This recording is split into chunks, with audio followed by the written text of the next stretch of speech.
Okay, this is a good side shot of the magnetic tumbler, magnetic pin finisher, or centrifugal magnetic pin finisher is what they're all known as. Here I put a couple of standoffs, L bracket, aluminum L bracket from your favorite hardware store. This plate here has 4 bolts in it, as you can see, that bolt directly to the motor. I bolted the motor to this plate. Then I built a box for the entire configuration, or assembly, if you want to call it. I had a machine shop make me this arbor here. It has 2 set screws in it. I don't know if you can see real well. That fits over the arbor that goes directly to the motor. As you can see, it spins. I put 2 set screws in there to hold it on to the motor shaft. This is nothing more than a drilled hole here, and then threads put on top. That's to hold this disc. And the disc has rare earth magnets in it. And the disc is a welding disc. It's 7 by 1/4 by 5/8 by 11. And that gave me the disc diameter that I wanted to have. And that screws onto the motor. It's hard to do it with one hand.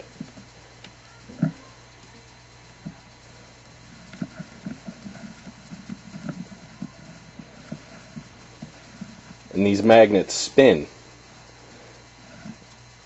as via the force of the motor. Just plug it in here for a second. There you go.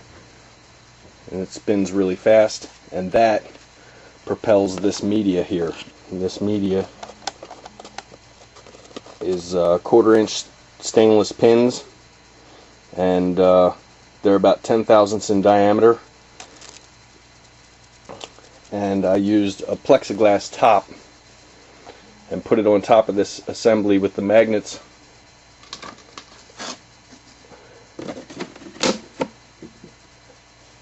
And then I put my bowl on top. You can get these bowls anywhere from any store that carries bowls. It's not just has a flat bottom. And those magnets that are on that disc spin these pins.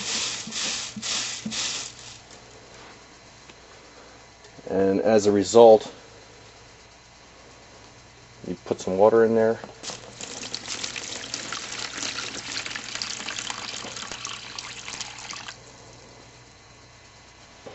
And then we let her rip.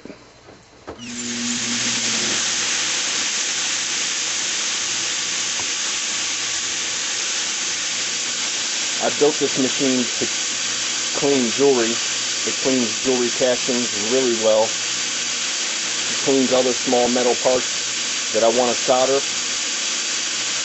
And when I'm ready for soldering, my parts are really clean.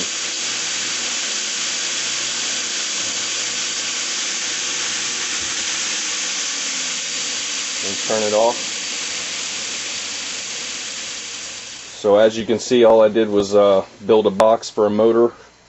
The magnets are rare earth magnets. They are they were the only magnets that'll work in this type of configuration. They won't work in or ceramic magnets won't work. I'll give you a side shot of the tumbler, how it's set up. I used the bolts as standoffs so I can lower or raise it. You can see that the magnet tops are almost right underneath the fiberglass or the plexiglass, and that way I can lower and raise my motor. And the trick is to get the magnets as close to the plexiglass without touching as you possibly can. That way it can drive the pins. The only other thing is that you reverse the poles of the magnets. These two are positive pole and these two are negative pole. And as it goes around, it's constantly changing the polarity, and it makes the pins go in all different directions. And I don't have it yet. I will post a video showing you how clean it can make jewelry, but I thought I'd just go over the construction of it.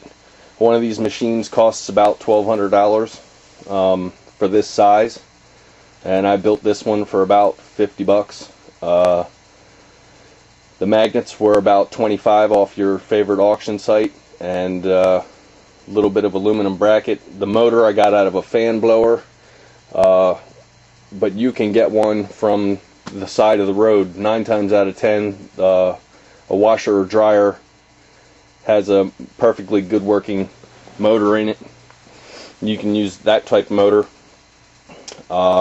Usually it's something else that went wrong with the washer or dryer, a belt or gear or the transmission or something like that. So you can get a perfectly good working motor for free, and you can try your hand at making one of these.